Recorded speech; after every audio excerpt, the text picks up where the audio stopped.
What is going on, guys? Spooky Guy 444 here, coming at you with a brand new for 2024 Spirit Halloween unboxing. Yes, it is not even the end of June yet, and we are already beginning the rollout of the Spirit Halloween unboxings. I've seen a lot of great ones so far, and the animatronics this year are looking even better than what they did online. Today, we have one of our animatronics right behind us right now. Let's take a look. Yes, that right there is Spirit Halloween's 2024 Mack Straw. Mack Straw is made by YJ, but I'm not going to get into the details just yet. So without further ado, we're going to start this unboxing. I'm very excited. I don't believe there's very many of these out there yet. And yeah, let's do this. So I don't actually have anything to break open the box here, so I got to use a wrench I found in the room. All right, so now we're going to flip over this box and we're going to slide him out.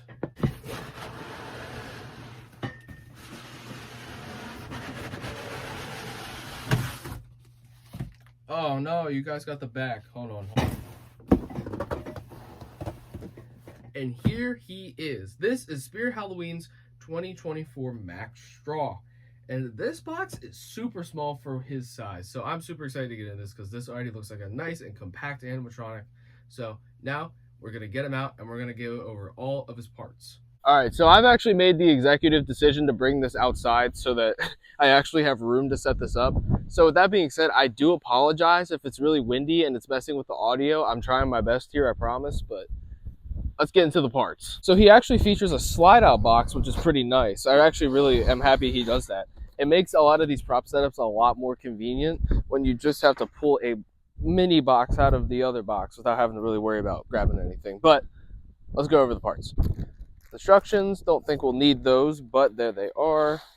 Here is the pitchfork. Pitchfork's just kind of like a blow mold plastic. Seems sturdy enough. One of his hands. These are like, they're not actually leather, but they look like genuine leather. It looks really, really nice. Especially like even like the inseams of the gloves and all that stuff. Super, super cool. The adapter. And numero dos. This is the bag that has all of his clothes in it.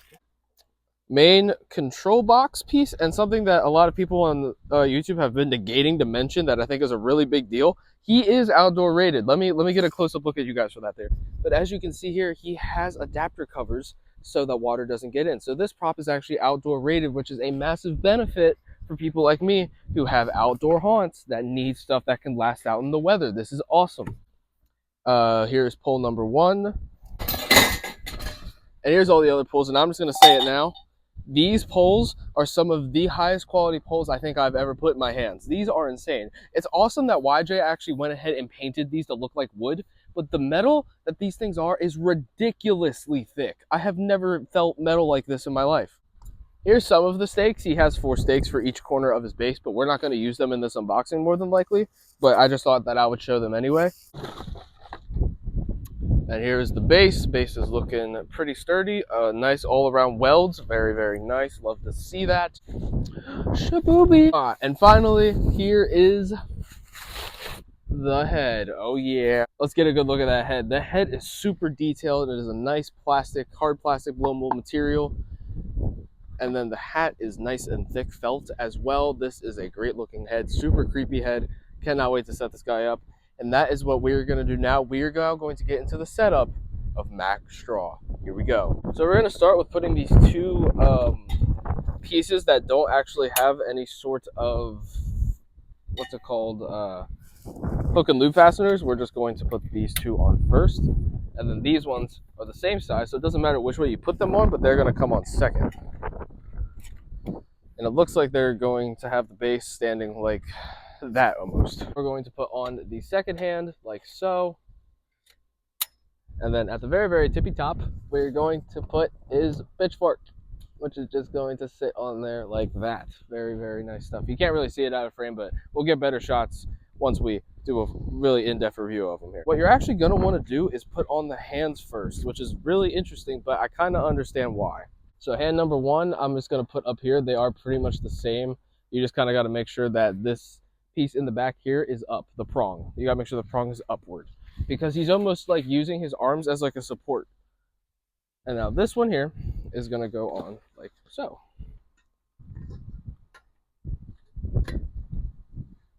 Now the hands are going to use the Velcro inside here. This whole thing pretty much is just big Velcro. So the hands just wrap around like this. It's very, very convenient. I'm glad that YJ took the time to do something like that, so that we can just put the hands on like so, not really have to worry much. Okay, so what you actually do is this goes on before you put it on the body. Wraps around. You want to make sure the prongs are sticking out these sleeve holes here on the sides. Like that. Yeah. And then you're just going to close it off with this Velcro here. And that's all you really got to do. And if I were to assume, I got to do the same thing with his actual outfit. This is a really nice just added security feature as well as being just a part of his outfit, which is very, very nice. I love that they took the extra time to design and build in this extra security that he has. I think it's a really great touch. And I hope this works, is with this kind of being designed the way it is, I'm going to try and slide this on over the arms. I'm not sure if that's what you're intended to do, but I'm going to do something like this.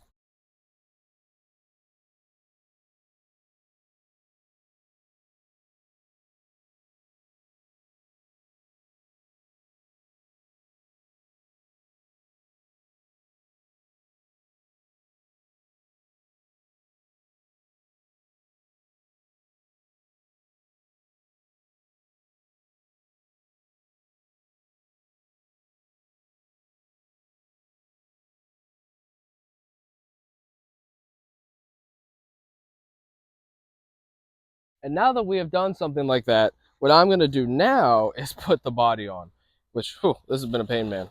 What a pain. Now, as you can see, there is a problem up here with that falling off. That does have Velcro, and it is in a very good spot as well. So you're just going to want to find that Velcro wherever it is at on his arm. Let's find it right up there, and just attach it like so, and that'll keep that up nice and silky smooth. All right, and now we're going to put on the hood. Yes, we're going to put on this gorgeous head. We're already almost done the setup. It is a super easy setup once you figure out what you're doing. This head doesn't have any sort of snap locks. It just kind of sits in there like that, which is sketchy for an outdoor prop, I'm not going to lie. But I'll let it slide. I'm sure it'll be fine.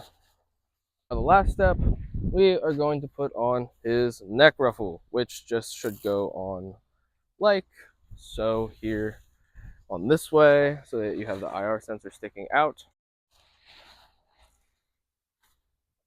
And now all you have to do is plug in the IR sensor and your Mack straw is complete. So now let's go over my full initial review. All right, so I'm actually going to talk about the cons first, unlike some of my unboxings that I do normally, but I just really want to emphasize that I have very, very little cons with this guy overall. He is an overall very, very great animatronic. So let's go over the very minor cons that I do have.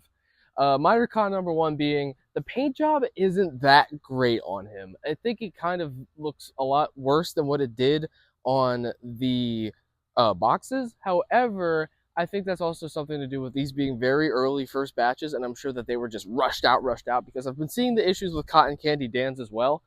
But I think that later batches will look phenomenal, and I'm still really happy with it. It just doesn't look as good as it did on the box. My other con is just the blow mold plastic for the pitchfork is kind of flimsy.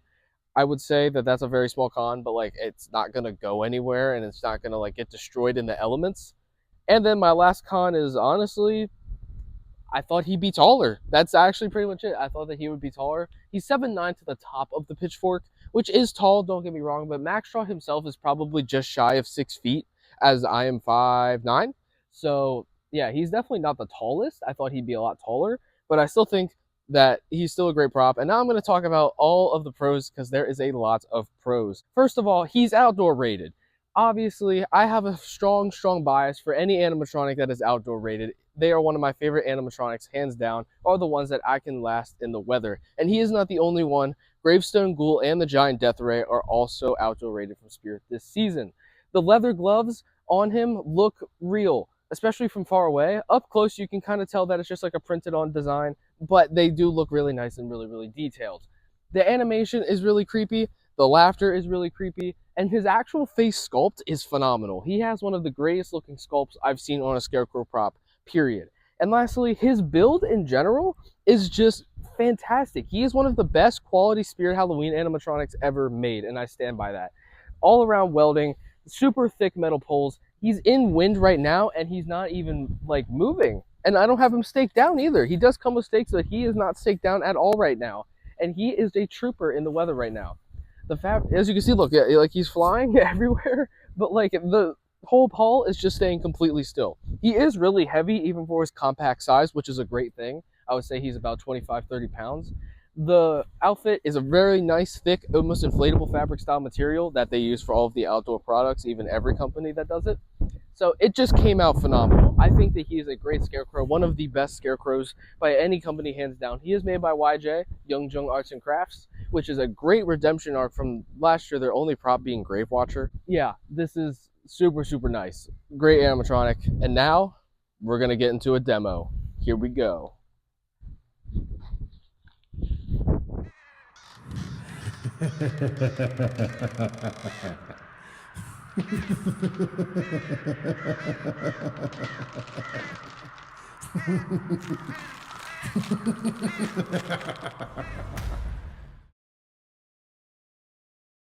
Thank you guys so much for watching today's unboxing. Sorry for the echo, I'm in the garage right now for the filming.